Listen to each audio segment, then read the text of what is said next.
Are you kidding me? That's what? Yeah, every so often it happens that Ryan is right. 100% right. Not even a little bit right. Tucker Blumen, 2 points last game. No kidding. My man! Hey, neither does me running shirtless, but that turned out very well. It did. Welcome to the PP1 podcast. Okay. Not ideal. Not good. Not ideal. Not good. You know what? That's fine. It's fine.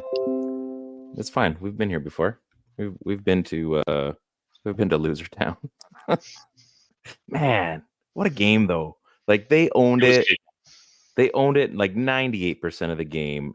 The power play. You watched the same game? Man, they owned that game. No way. You don't think so? They were so outclassed in the second period. It wasn't even funny. The second whatever period. we saw in the first period was the flip in the second period for sure. And then like the third was like there was some back and forth going on. Yeah, I didn't like the second period, and our good buddy Steve brought up a good point. He's like, I don't like the way this is going. No. It's like if it goes 0-0 into the third period, that's not good. That really isn't good. So here we are. They're going back to Nashville. Typical Canucks. Just when we think we have I got hair on my face. Just when we think we have wrapped up, they put us in our places. This is the PP1 podcast playoff post-game show on the Hockey Podcast Network.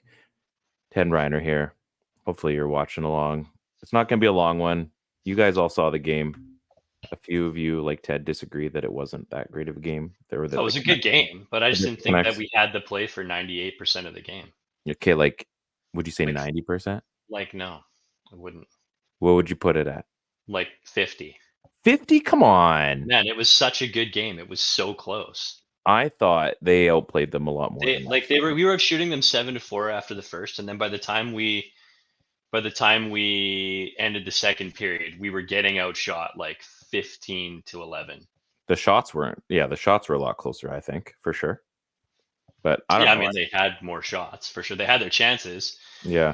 But then there was a bunch of Nashville posts too, right? So that was, and I said that in our group chat. I said, look at those posts. Like that might be the thing that keeps them in this game. So the Canucks, I meant, like, because those are easy shots that could have gone in. And I mean, that screen to go ahead, man, like he didn't see it. He did not see that goal. And it was a good screen, like a double screen. Quinn and who was up front? Was it Yossi up front?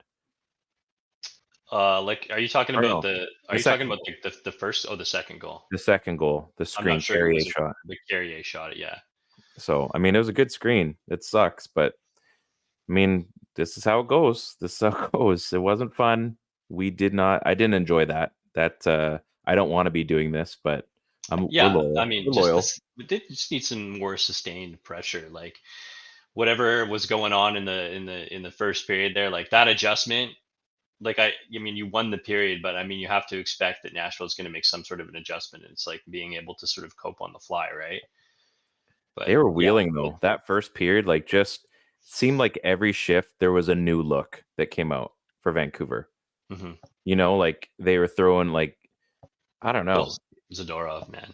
Oh, what a beauty. He's worth a lot of money. He's worth a lot of money. He's going to get the bag in the offseason, that's for sure. Dude, and he looks just like he's got that scar on his lip, too. He looks like a villain. Like he does. Yeah, he's like a Bond villain. He looks like a Bond villain. And, man, I'm glad I called it. It just turns out it wasn't the biggest goal of the night. So at the time, it was. I was pretty happy about that. I was a little surprised that goal was allowed on the net crash, but I don't know. I think the game was kind of being called like that the whole way. So yeah, it's hard to really complain about it. Yeah. Just a tough game, tough loss. Like, and just the momentum with Bluger into Shilovs, that's a heartbreaker because, I mean, does it stay out? Maybe. Because, I mean, there was a few guys in the net, like it could have just been chaotic anyway, and the puck could have still gone in the net. So it was, I mean, Shilovs looked great. He looked super confident. I guess, he's like, fine. Quick question. I don't know, like, for what the series looked like, he wasn't a story again, which is great. You know what I mean? He gave them what they needed to win this game. They just didn't. Mm-hmm. There was just nothing there, right? I mean, how many more guys do you need to step up that you're not calling on for offense all year, right? Like Petey's got to bear down on that shot and beat him over the ear, right? I mean, just a couple of centimeters or inches to the right, and it's over his left ear, not off his mask and shoulder, and it's in, right? And he scored that goal so many times. Somebody pointed out that there was no flex on his stick when he was taking that shot. I didn't watch the replay enough, and there's like speculation about his wrist being hurt, but I don't know if I buy that. Like I think if you're Coach Talkett, you're not talking about your guys in the media, and he's not talking about them directly, right? He's like, Yeah. I like what what do you like about what your team's doing? I really like what the first, third, and fourth line are doing right now. It's awesome. Like, yeah. I mean, I don't think he's talking directly about PD if there's some sort of injury going on there, right? But it's tough, right? The worst part is we got to fly all the way back. They got to fly all the way back to Nashville. It's a long ass flight. You get an extra day though. You get an extra day. That's fine, right? But it's hard. Like it's really hard to put a team away in their own barn. Yeah.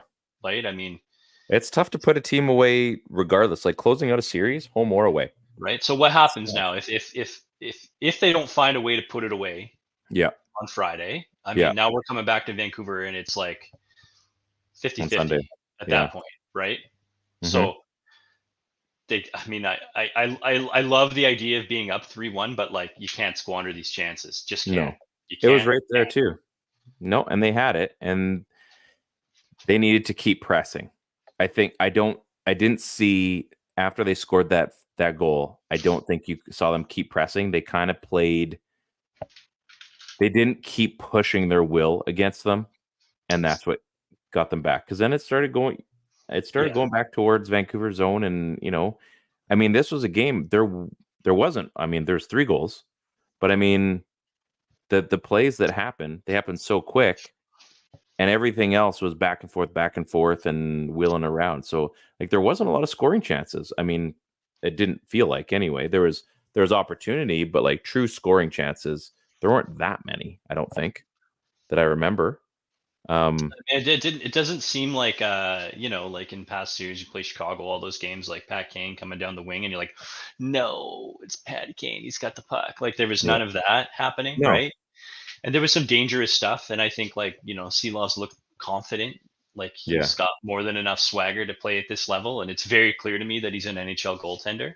Yeah. Right, but it wasn't on him to win this game. Like somehow Nashville just generated enough chances to make it happen, much the same way that Vancouver did last game against them. It just happens. I didn't like the Miller hook. I didn't like the Joshua checking at the board. Like just the Joshua was just that was a dumbass play. That was a dagger. Yeah, but so was the hooking call on Miller, and he knew it. Thankfully, they killed it and they almost scored. But it was just you're this far, and it's just such an easy play to not make. And they were in the offensive zone, and he takes a hooking call.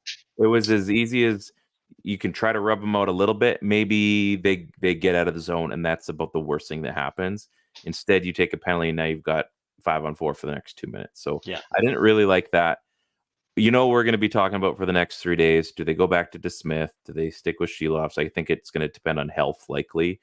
But I mean, here we go. We're going to have that chat again. So, I mean, I kind of think you stick with the guy that's been playing.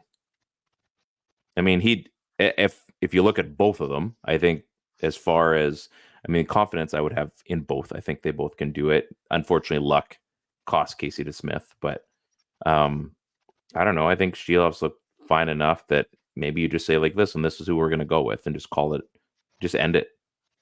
And just focus on the rest of the team, because the goaltending isn't the problem.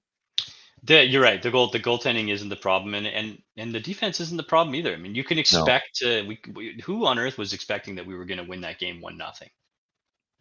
I mean, there's parts of me that thought it. I'm not going to lie. Like the way the game was going, I thought they might just have to keep doing this and just keeping the energy up. And as long as the puck doesn't get close enough, I mean, I thought maybe 2-0 game, but.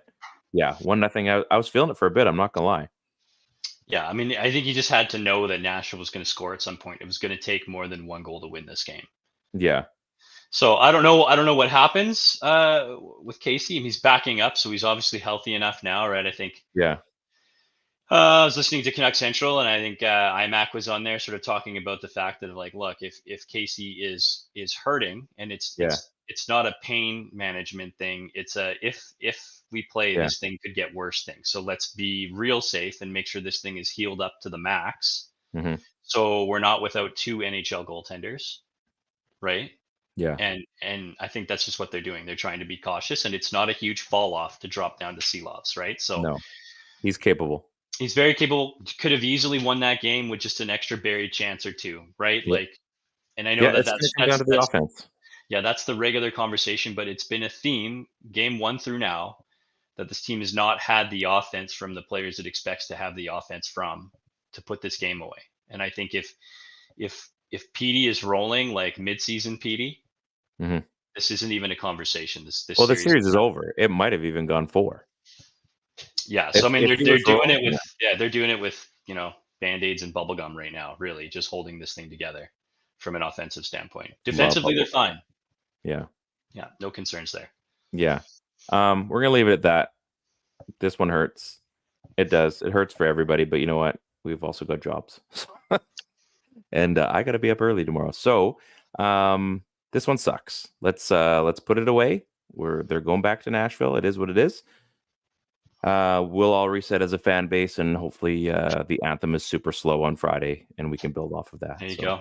Let's you know go, what? baby. Look for positive. So on behalf of Ted, I am Ryan. This is the PP1 Podcast, playoff post-game show on the Hockey Podcast Network. Have a good night, everyone. Sleep well. Peace out.